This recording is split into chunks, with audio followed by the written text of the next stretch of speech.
Have you missed me? I am so back. I am so back. Welcome back to Locker Talk, and you're with none other than Pretty Girl Diz.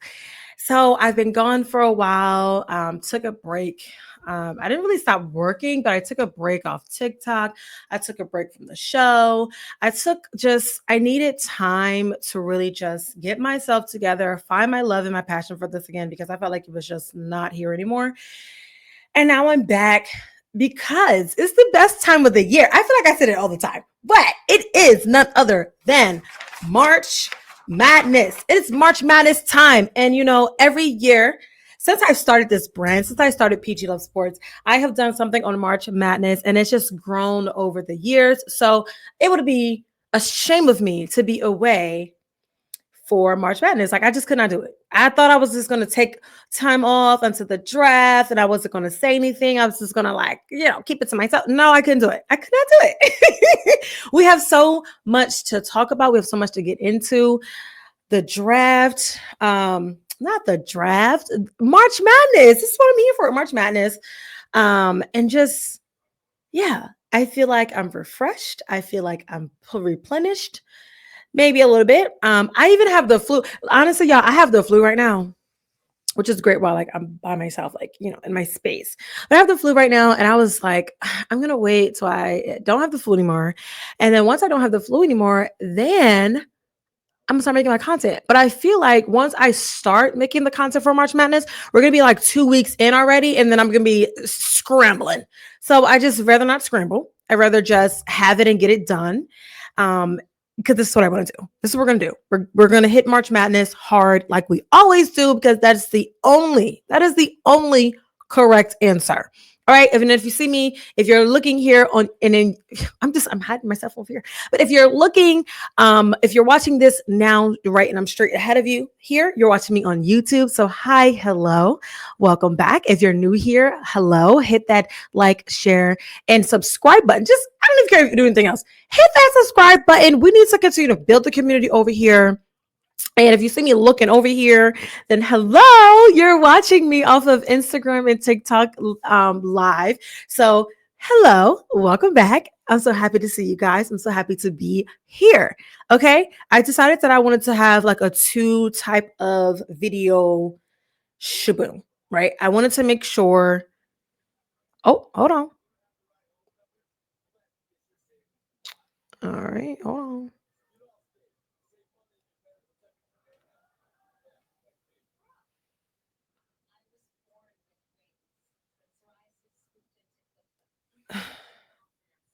Okay, let me see something here.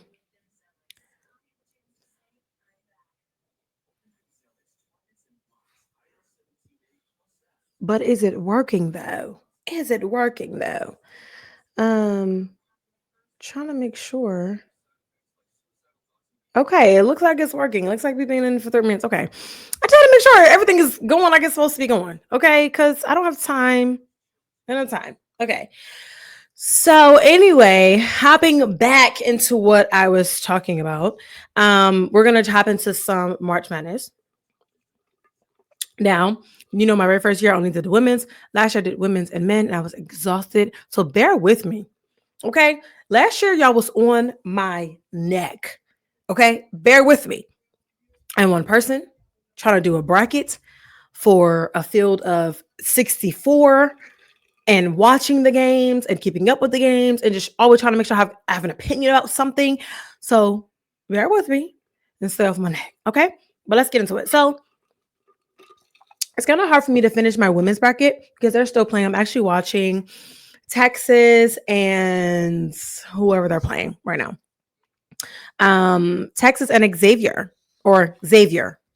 as they say down in New Orleans. I'm watching their game now. Texas is looking really good. But obviously, we always know about the brackets. And I guarantee you, I'm going to try to be on here every day. I'm going to try. I said try to be on here every day.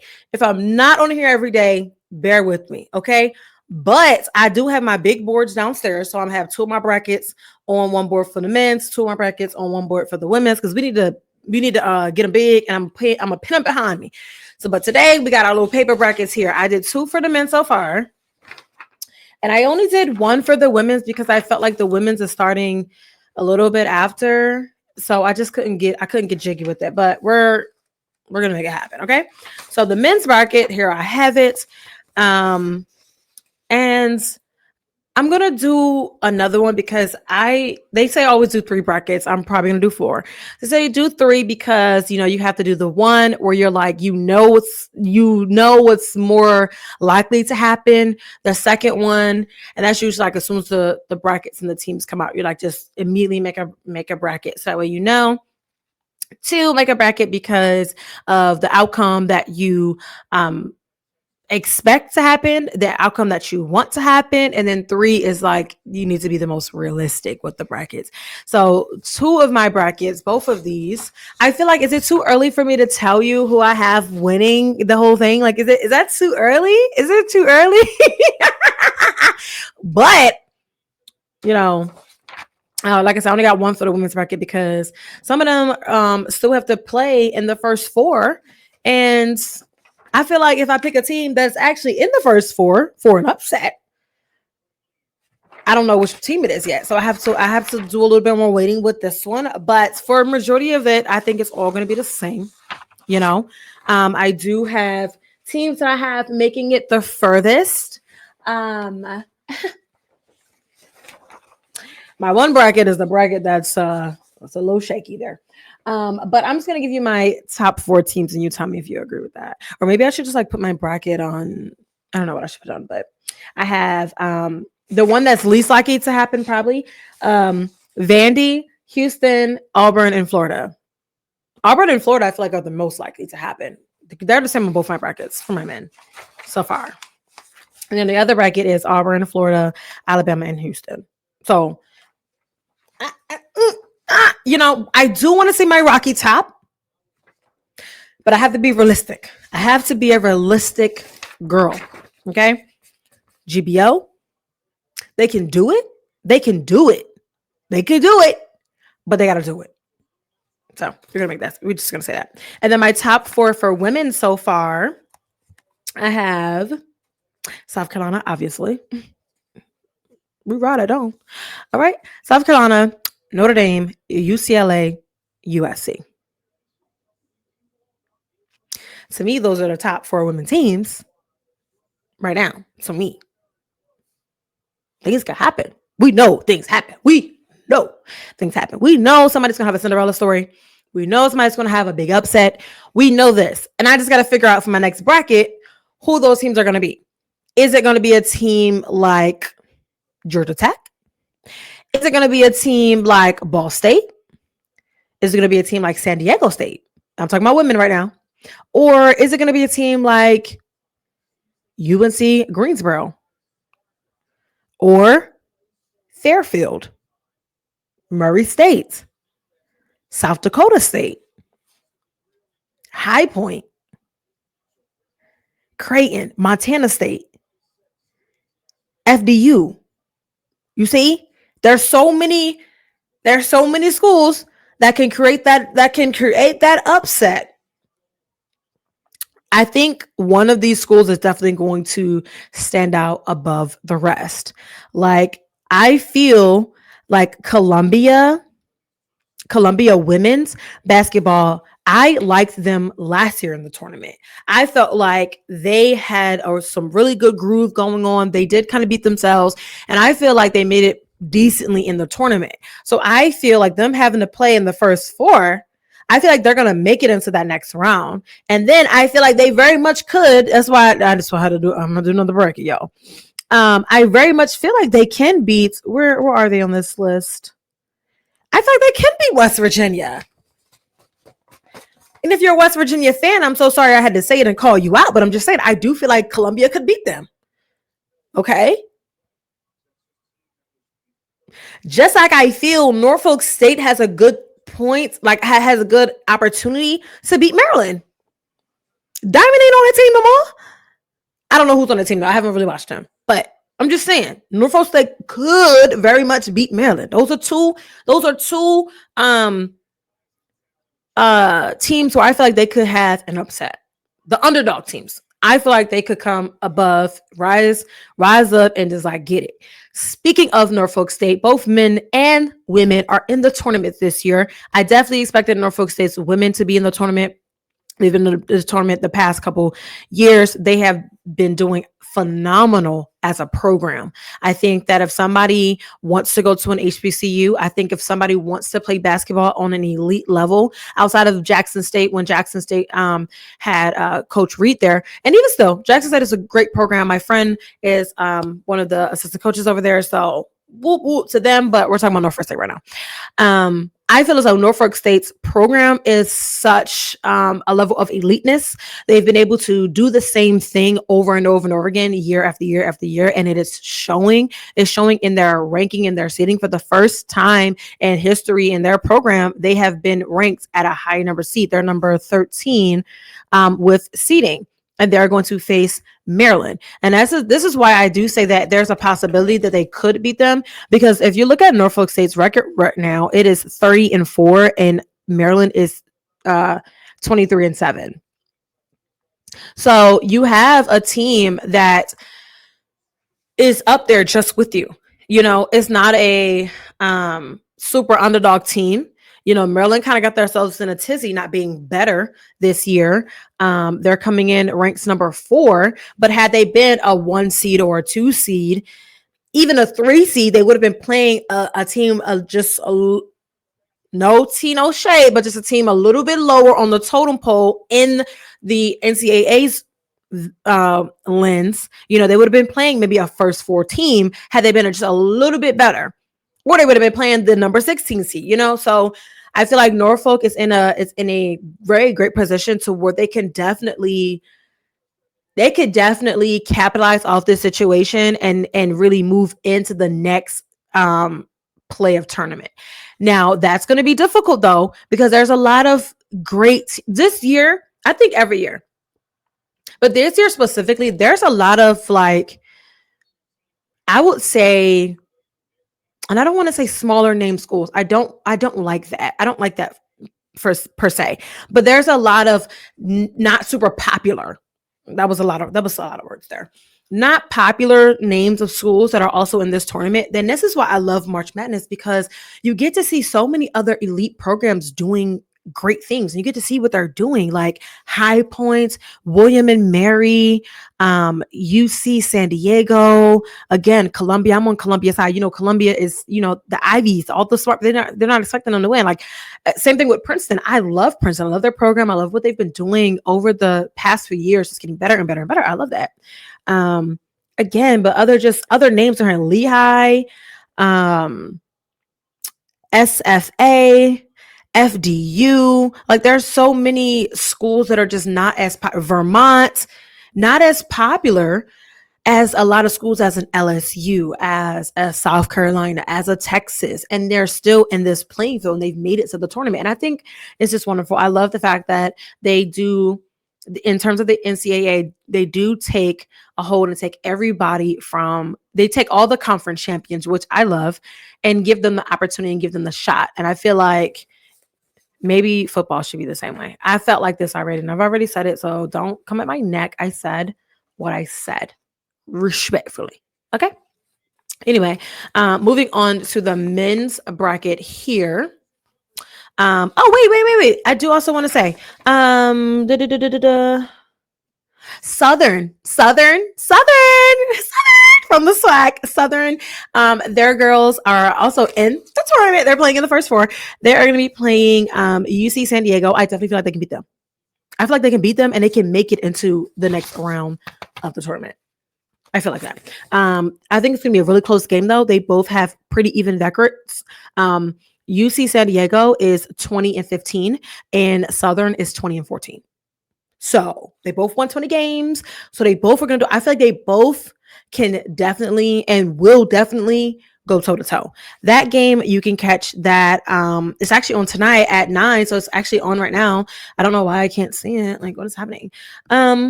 But yeah, and then you have games tomorrow, which is High Point and William and Mary, and then you have Columbia and Washington. So I'm gonna have my eyes on that one because I'm rooting for Columbia. Okay, you know what I need? I need t-shirts. I need t-shirts from everybody on my bracket, so I can get on here and root for them. Teams that I root for, as you already know, South Carolina, Tennessee. We rooting for Tennessee all the way. I'm hoping for a miracle. Okay, Tennessee, Texas because I love Coach Carter.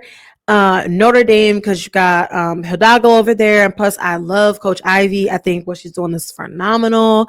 Other teams that I root for that I actually like too. Yeah, I don't know. That's too many.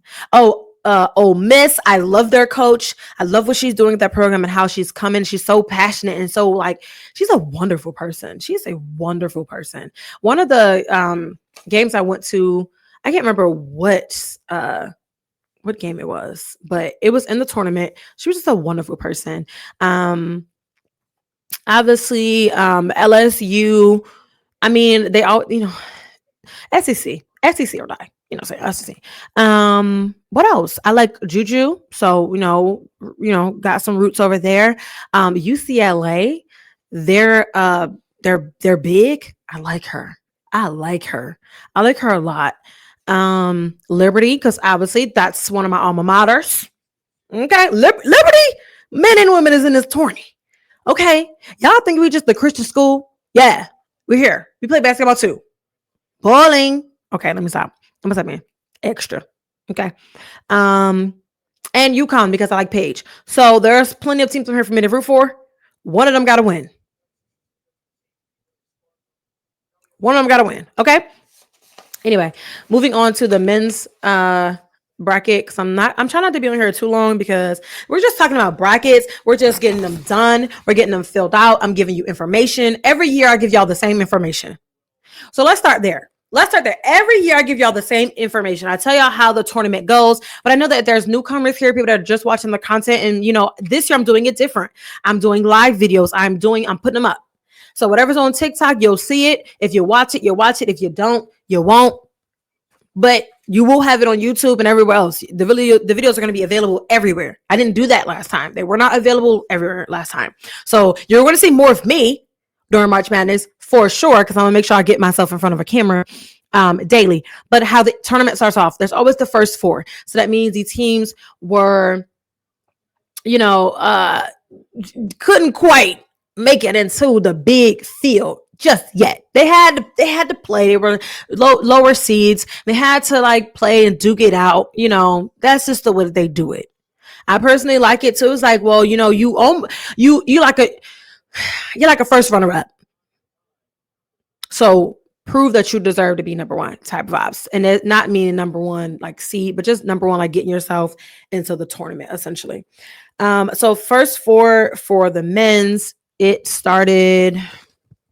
I don't like the way this looks. My brackets are ugly. Office Depot, y'all need to do better. I guess games were yesterday and today or whatever. So the games are going on. So in that first four, as you know, you have Alabama State, St. Francis, Texas, Xavier, American, Mount St. Mary's, San Diego State, and North Carolina. Some of these schools have already played and are already in the big field. That was so many words. I don't know what's going on. This is what happens when I take a break. I take a break and I come back and it's like I can't talk. What is going on? Okay. But games that have already been decided. Alabama State versus St. Francis. Alabama State beat them, I believe it was 70-68. And this is the first time in history for Alabama State, in Alabama State's history, that they have made and have had an NCAA tournament win. Yeah.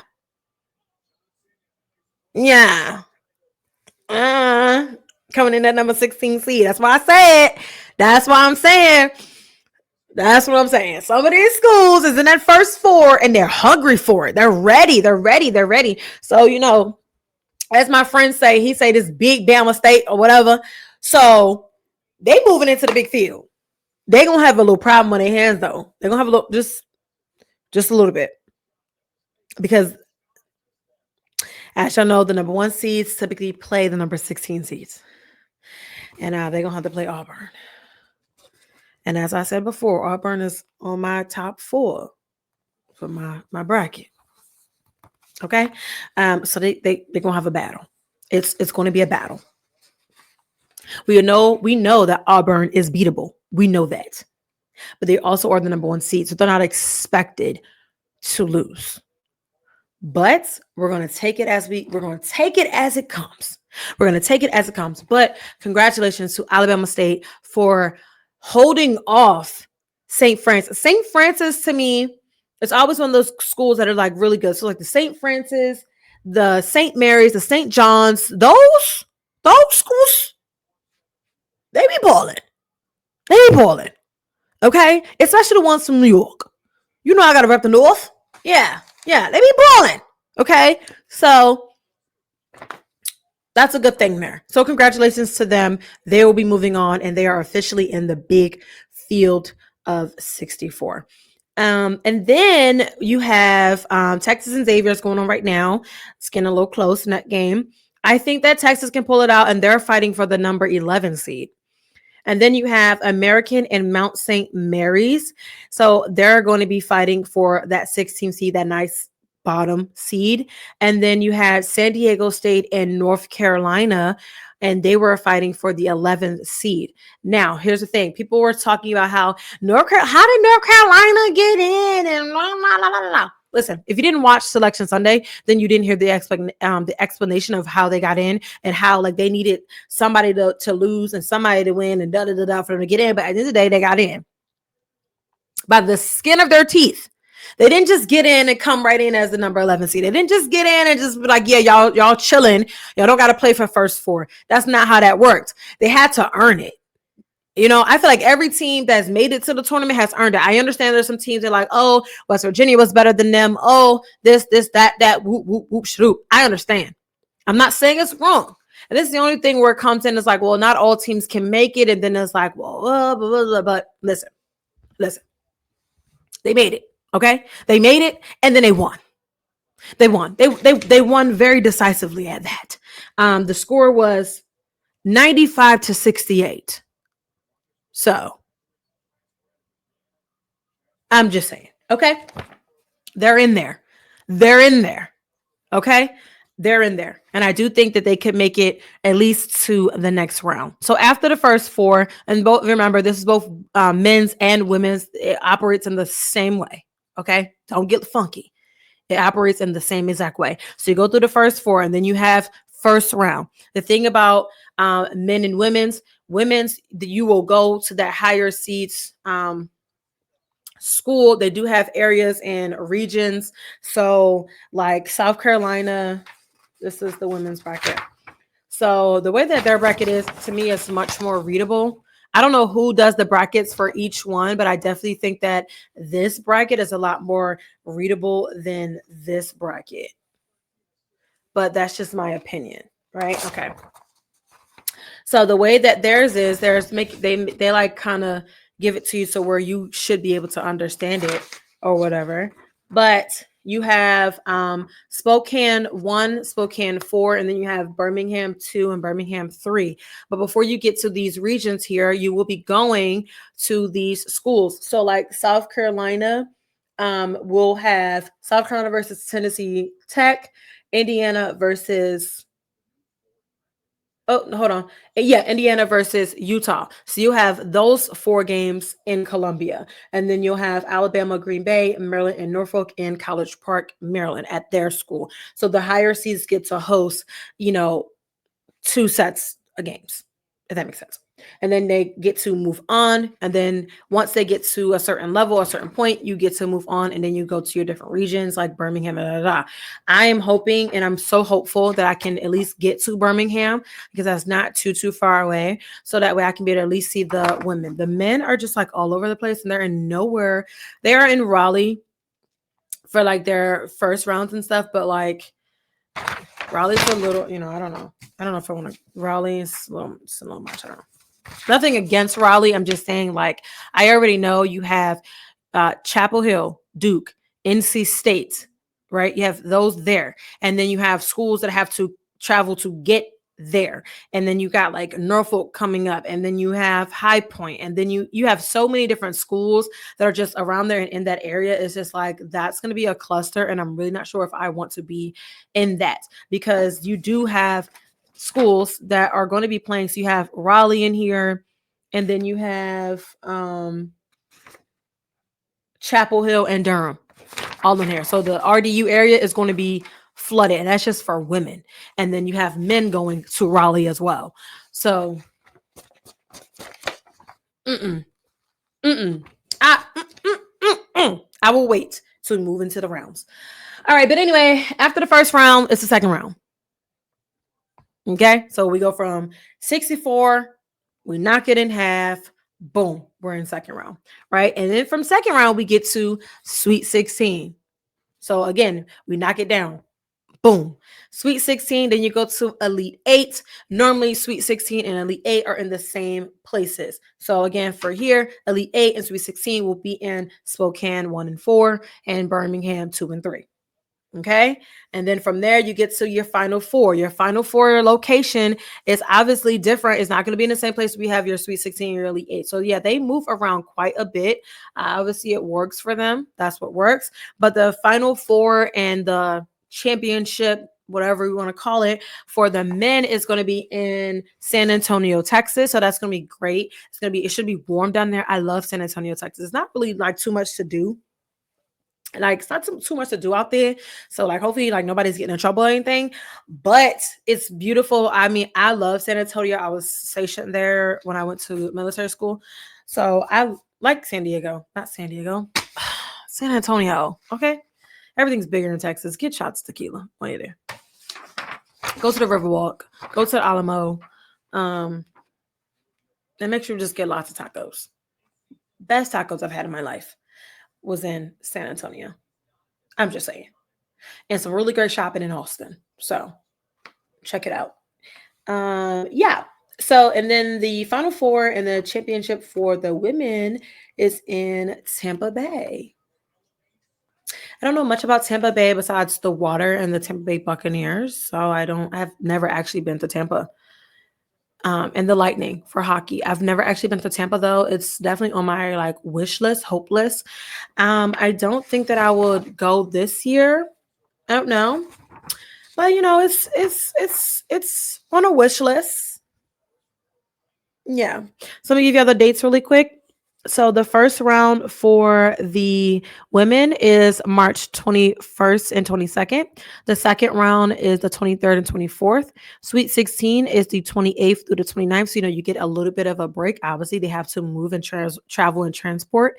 And then you have Elite 8, the 30th through the 31st. You have the national semifinals, which is going to be on April 4th. And then you'll have your national championship on April the 6th. So we will have a new 2025 NCAA champion on April the 6th for the women. For the men, their first round is March 20th through the 21st. Then their second round is the 22nd through the 23rd.